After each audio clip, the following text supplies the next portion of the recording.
I missed you guys at the mall yesterday. Haircut. Had out my dad clean out the garage. Football practice. Well, I had a good time doing a little shopping, got some pizza at the food court, and hung out. By yourself? Yeah, but it was no big deal. I actually had a good time just people watching. I was checking out other people in line for the different stuff in the food court. I like to do that sometimes too. It's interesting to watch and see what types of people eat what kinds of food. Yeah, it was interesting. There were just masses of people in line for all sorts of food.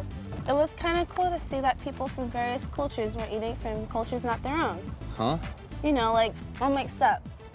Man, I'm really sorry none of us could make it to hang out with you yesterday. Sounds like you were so bored, you were forced to watch other people having a good time. It was really no big deal. I guess I was just appreciating the cultural diversity.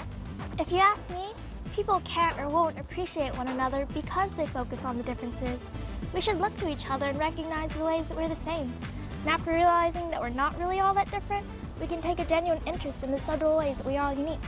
I think you've got something there. And you know what the biggest common denominator among people is? Yeah, food. You're right about that. You know, I just had a great idea. Why don't we tackle this topic for our social studies midterm project? Mr. Wheeler said we can be as creative as we want to be. Why don't we make a video about culture and food? Dude, that's a great idea.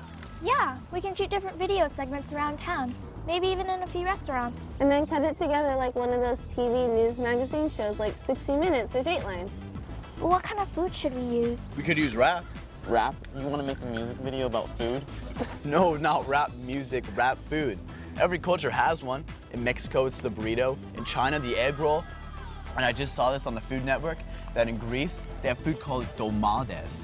It's food wrapped in grape leaves, if you can believe that. Whoa, that's cool. I've never heard of that before.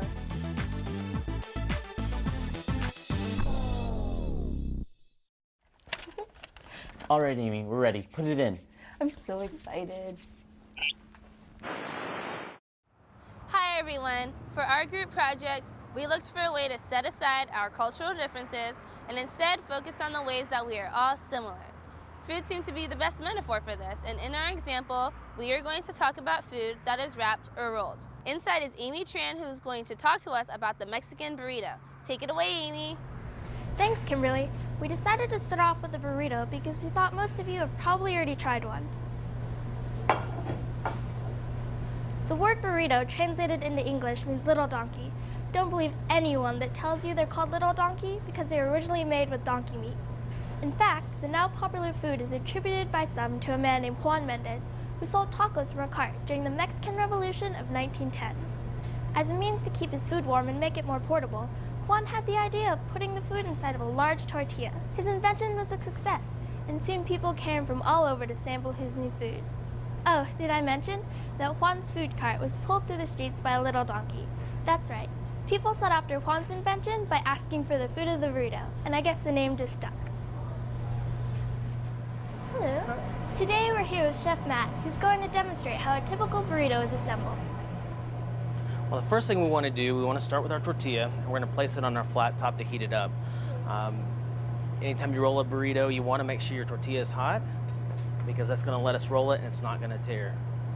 So once we have it nice and hot, the first thing I'm going to do, I'm going to add some cheese. I'm going to put that along the bottom here. So, how would you make this burrito more healthy? One of the things that we're doing here with this burrito is we're adding in some vegetables. Anytime that you can add vegetables that are prepared in a healthy way, that definitely adds a healthier take on a burrito, which also, if you wanted to take out the cheese part of it, you could do that as well. So we're adding in our peppers. We've got some poblano peppers, some onions, some red bell peppers. We're gonna add in some rice. So this burrito here is actually pretty healthy. And you could probably add just any vegetables you feel like into the burrito. Absolutely. If there's any kind of vegetables that you like over these or instead of these, add those in, whether it's squash, zucchini. If you wanted something extravagant like eggplant, you could do that too. So once we have the rice in, we're also going to add some chicken. It's another healthy way to make the burrito a little bit better for you.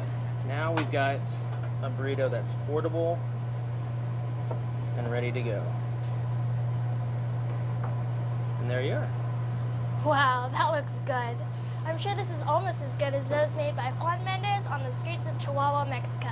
Back to you, Kimberly. Thanks, Amy. If you have a love for the burrito, it's easy to make it a healthier choice. Opt for beans, a great source of protein and fiber, and fill the rest with veggies: lettuce, tomato, peppers, and onions. Try a wheat tortilla instead of a flour one. Well, as you can see, we're in front of a new location. I think long before Juan Mendez created the burrito, the people of Asia were eating a similar dish we call egg rolls. Inside is Jim Ramos, who's got more information for us about the egg roll.